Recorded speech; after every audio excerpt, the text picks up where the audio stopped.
Hi friends, welcome to my channel. ಈ ದಿನ ನಾನು ಫ್ರೈಡ್ ರೈಸ್ ಮಾಡೋದು ತೋರಿಸ್ತೀನಿ. ಅದು ಸ್ವೀಟ್ ಕಾರ್ನ್ ಫ್ರೈಡ್ ರೈಸ್ ಅಂದರೆ ಸ್ವಲ್ಪ ಭಯ ಪಡ್ತಾರೆ, ಅಯ್ಯೋ ಸಾಸ್ ಎಲ್ಲ ಮಾಡ್ತಾರಲ್ಲಪ್ಪ ಅಂತ. ಆದರೆ ಇದು ಯಾವುದೇ ಸಾಸ್ ಬಳಸದೆ ಆರೋಗ್ಯಕ್ಕೆ ಒಳ್ಳೆಯದಾದಂಥ ಫ್ರೈಡ್ ರೈಸು. ಎಲ್ಲರೂ ತಿನ್ಬೋದು. ಮನೆಯಲ್ಲೇ ಮಾಡಿರೋಂಥ ಫ್ರೈಡ್ ರೈಸು ತುಂಬ ಚೆನ್ನಾಗಿರುತ್ತೆ.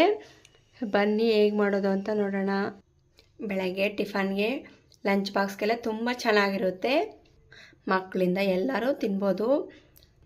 ಯಾವುದೇ ಸಾಸ್ ಬಳಸದೆ ಮಾಡಿರೋಂಥ ಫ್ರೈಡ್ ರೈಸು. ಬನ್ನಿ ಹೇಗೆ ಮಾಡೋದು ಅಂತ ನೋಡೋಣ. ನಾನು ಒಂದು ಪಾತ್ರೆಗೆ ಬಟರ್ ಸೇರಿಸ್ತಾಯಿದ್ದೀನಿ, ಬೆಣ್ಣೆ ಸೇರಿಸ್ತಾಯಿದ್ದೀನಿ 1 ಸ್ಪೂನ್ ಆಗೋಷ್ಟು. ಇದಕ್ಕೆ ನಾನು ಎಣ್ಣೆ ಸೇರಿಸ್ತಾಯಿದ್ದೀನಿ. ಬೆಣ್ಣೆ ಇಲ್ಲಾಂದರೆ ಎಣ್ಣೆಯನ್ನು ಸೇರಿಸ್ಕೋಬೋದು. ನಂತರ ನಾನಿಲ್ಲಿ 2 ಈರುಳ್ಳಿನ ಕಟ್ ಮಾಡಿ ಸೇರಿಸ್ಕೊತಾ ಇದ್ದೀನಿ. ಇದನ್ನು ಫ್ರೈ ಮಾಡ್ಕೋಬೇಕು. ಜಾಸ್ತಿ ಎಲ್ಲ ಫ್ರೈ ಮಾಡಬಾರ್ದು, ಫ್ರೈಡ್ ರೈಸ್ಗೆ ಚೆನ್ನಾಗಿರಲ್ಲ. ಮೀಡಿಯಮಾಗಿ ಫ್ರೈ ಮಾಡ್ಕೋಬೇಕು. ನಂತರ ಇದಕ್ಕೆ ನಾನು ಖಾರಕ್ಕೆ ಅಂತ 3 ಹಸಿಮೆಣಸಿನಕಾಯಿನ ಕಟ್ ಮಾಡಿ ಸೇರಿಸ್ಕೊತಾ ಇದ್ದೀನಿ. ನಂತರ ಇದಕ್ಕೆ ನಾನು ಬೆಳ್ಳುಳ್ಳಿ ಸೇರಿಸ್ತಾ ಇದ್ದೀನಿ. ಒಂದು 4 ಬೆಳ್ಳುಳ್ಳಿನ ಸಣ್ಣದಾಗಿ ಕಟ್ ಮಾಡಿ ಸೇರಿಸ್ಕೊತಾ ಇದ್ದೀನಿ. ನಂತರ ನಾನಿಲ್ಲಿ 1 ಕ್ಯಾಪ್ಸಿಕಮ್ನ ಕಟ್ ಮಾಡಿ ಸೇರಿಸ್ಕೊತಾ ಇದ್ದೀನಿ. ಇದನ್ನು ಚೆನ್ನಾಗಿ ಫ್ರೈ ಮಾಡ್ಕೋಬೇಕು. ನೀವು ಇದಕ್ಕೆ ಬೇಕಾದ್ರೆ ರೆಡ್ ಕ್ಯಾಪ್ಸಿಕಮ್, ಯೆಲ್ಲೋ ಕ್ಯಾಪ್ಸಿಕಮ್ ಸಹ ಸೇರಿಸ್ಕೋಬೋದು. ನಂತರ ಇದಕ್ಕೆ ನಾನು ಬೀನ್ಸ್ ಮತ್ತು ಕ್ಯಾರೆಟ್ನ ಸೇರಿಸ್ತಾ ಇದ್ದೀನಿ. ಇದನ್ನು ಚೆನ್ನಾಗಿ ಫ್ರೈ ಮಾಡ್ಕೋಬೇಕು.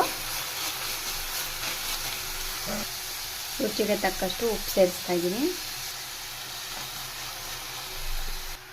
ನಂತರ ಇದಕ್ಕೆ ನಾನು ಸ್ವೀಟ್ ಕಾರ್ನ ನೋಡಿ ಈ ರೀತಿ ಬಿಡಿಸಿ ಸೇರಿಸ್ಕೋಬೇಕು. ಇದು ಸಹ ಚೆನ್ನಾಗಿ ಫ್ರೈ ಮಾಡಬೇಕು. ನಾವು ಹಸಿ ಹಾಕಿದ್ರಿಂದ ಸ್ವಲ್ಪ ಚೆನ್ನಾಗಿ ಫ್ರೈ ಮಾಡ್ಕೋಬೇಕು. ಲಿಡ್ ಕ್ಲೋಸ್ ಮಾಡಿಕೊಂಡು 1-2 ನಿಮಿಷ ಬೇಯಿಸ್ಕೋಬೇಕು.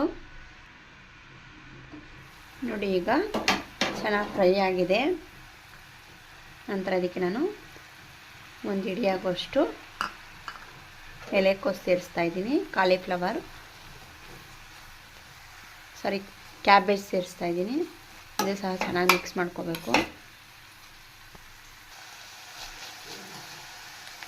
ನಾನಿಲ್ಲಿ ಕೊನೆಯದಾಗಿ ಕಾಳು ಮೆಣಸಿನ ಪುಡಿನ ಸೇರಿಸ್ತಾ ಇದ್ದೀನಿ. ಇದು ಮೆಣಸನ್ನ ಪೌಡರ್ ಮಾಡಿಕೊಂಡು ಸೇರಿಸ್ಕೊತಾ ಇದ್ದೀನಿ. ಮನೆಯಲ್ಲೇ ಮಾಡಿರೋ ಪೌಡರ್ ಇದು. ಈಗ ಇದು ರೈಸ್ ಮಿಕ್ಸ್ ಮಾಡ್ಕೋಬೇಕು. ಅದಕ್ಕೆ ನಾನು ರೈಸ್ ಮಿಕ್ಸ್ ಮಾಡ್ತಾ ಇದ್ದೀನಿ.